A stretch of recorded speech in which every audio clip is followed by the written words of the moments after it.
कंचन जी का अवसान फर्रुखाबाद में एक व्यक्ति का अवसान नहीं है, जैसे एक पूरे साहित्यिक युग ने अपनी आंखें बंद कर दी।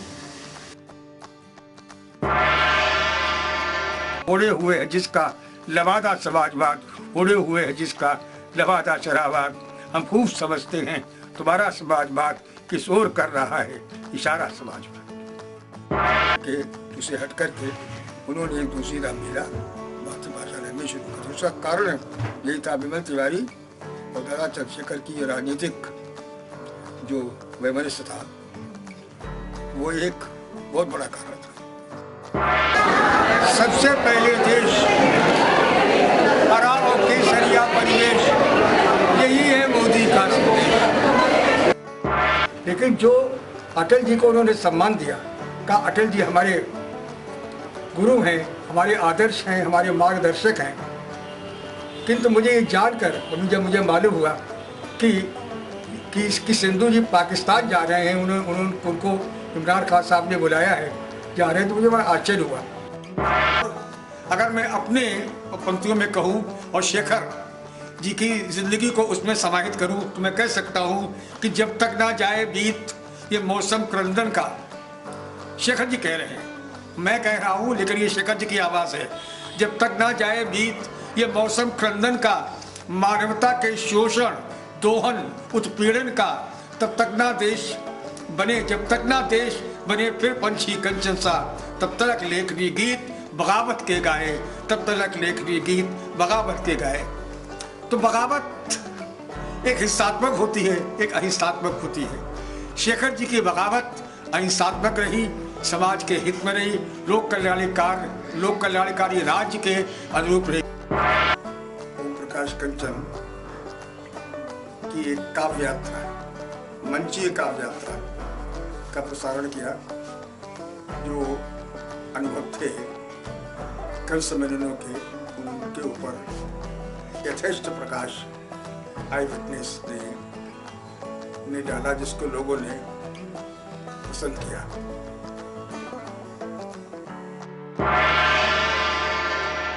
नमस्कार, आई विटनेस न्यूज पर आज देखिए कंचन जी नहीं रहे।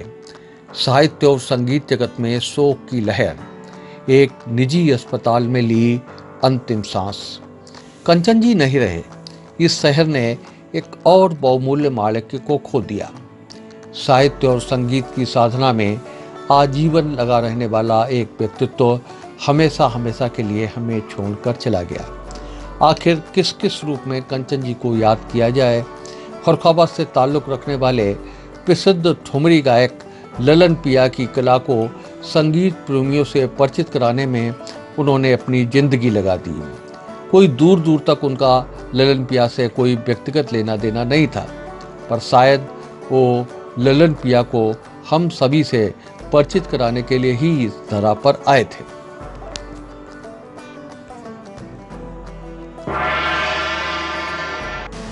कंचन जी का अवसान फर्रुखाबाद में एक व्यक्ति का अवसान नहीं है, जैसे एक पूरे साहित्यिक युग ने अपनी आंखें बंद कर दी।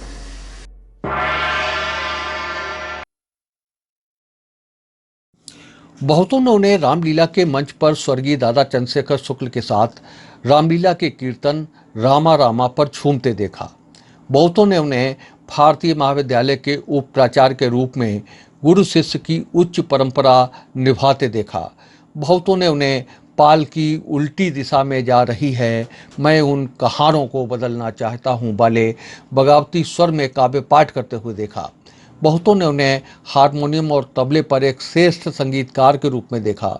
बहुतों ने उन्हें कथक कार्यशाला के संस्थापक के रूप में देखा।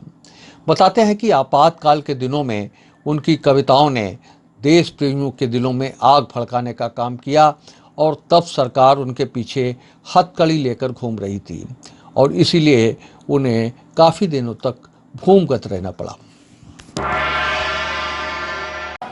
और उनका महाप्रस्थान फर्रुखाबाद ही नहीं, देश और प्रदेश के साहित्यकारों का बहुत बड़ा क्षति है, बहुत बड़ी क्षति है और अपूरणीय क्षति है।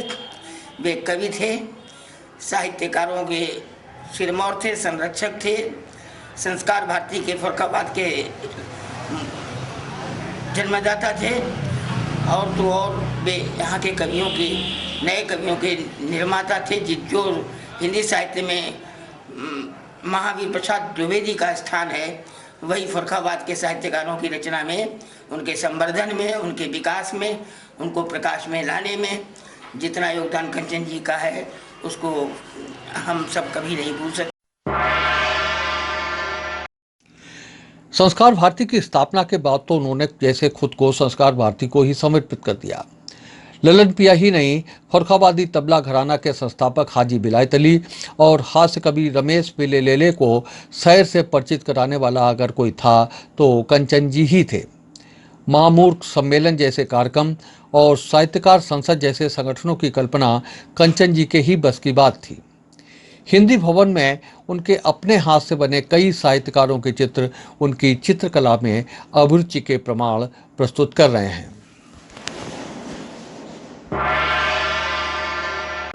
कंचन जी फरुखाबाद की एक बहुत बड़ी अमूल्य निधि थे।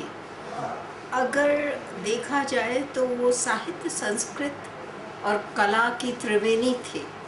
संस्कार भारती के रथ पर सवार होकर उन्होंने फरुखाबाद की ख्यात पूरे भारतवर्ष में फैलाई। वो जीवन के अंतिम दिनों तक लिखते रहे। हमारी बिटिया और नरेंद्र से नरेंद्र तक उनकी संभवतः अंतिम पुस्तकें रहीं। आई विटनेस न्यूज के प्रथम वार्षिक समारोह का संचालन उन्होंने स्वीकार किया था। वो आजीवन मुझे व्यक्तिगत रूप से प्रेरित करते रहे। मैं उनके आदेश के बावजूद अपने जीवन को समाहित करते हुए पुस्तक नहीं लिख पाया, जैसा कि वो हमसे चाहते थे। उन्होंने अपने जीवन में अनेक कष्ट सहे, पर उन्होंने अपनी व्यक्तिगत पीड़ा को कभी ओंठों तक नहीं आने दिया। कवि के व्यक्तित्व को, फक्कड़ कवि के व्यक्तित्व को वैयक्तिक रूप से बहुत बड़े बड़े कष्ट उन्होंने झेले। उनके बड़े बेटे की मृत्यु हुई, उनकी एक बेटी की मृत्यु हुई। सब लोगों को बाहर से पता नहीं चलता था। उनके साथ कभी कभी बैठता था, बहुत अरसे बाद उनकी आंखें कभी कभी झलझला उठती थीं, लेकिन वो हर गम को सहते हुए मुस्कुराते रहे और आज सबको विदा कह गए हैं। क्या कह सकते हैं, ये जीवन का क्रम है। आज जब श्री विद्या प्रकाश दीक्षित ने फोन पर सूचना दी कि गुरुजी नहीं रहे तो सच में मैं स्तब्ध रह गया। उधर से विद्या प्रकाश का गला रुंधा हुआ था और इधर से मेरी आंखें डुबडुबा आई थीं। सुरेंद्र पांडे, दिलीप कश्यप, इंदु शर्मा जैसे कई चेहरों को मैंने कंचन जी के चले जाने पर रोते देखा है। हम यही कहकर खुद को दिलासा दिला सकते हैं कि कभी कभी मरता नहीं। उसके शब्द हमेशा अमर रहते हैं। कंचन जी की यादें, कंचन जी की कविताएं सदैव हमें प्रेरणा देती रहेंगी।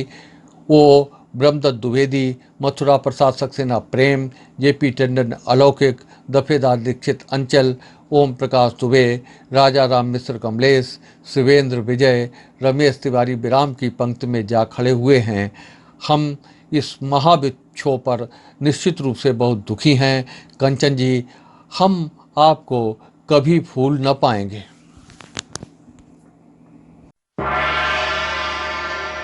कई संस्मरण हमारे भी जुड़े हुए। प्रथम तो ये कि फरुखाबाद महोत्सव की जो पहली बैठक थी 1997 में उन्हीं के आवास पर हुई थी और वहीं तय किया था। पहले तो इसका नाम रखा था फरुखाबाद स्थापना दिवस, लेकिन कंचन जी के परामर्श पर ही इसका नाम फरुखाबाद महोत्सव रखा गया था। उनके शब्द अमर रहेंगे, उनकी चेतना हमें मार्ग दिखाती रहेगी, सत्य, शिव और सुंदर की आराधना के लिए प्रेरित करती रहेगी। वो राष्ट्रवाद के बड़े प्रखर प्रवक्ता रहे हैं और स्वाभाविक रूप से हम सबसे उनकी अपेक्षा होगी कि हम उस राष्ट्रवाद को जीवन का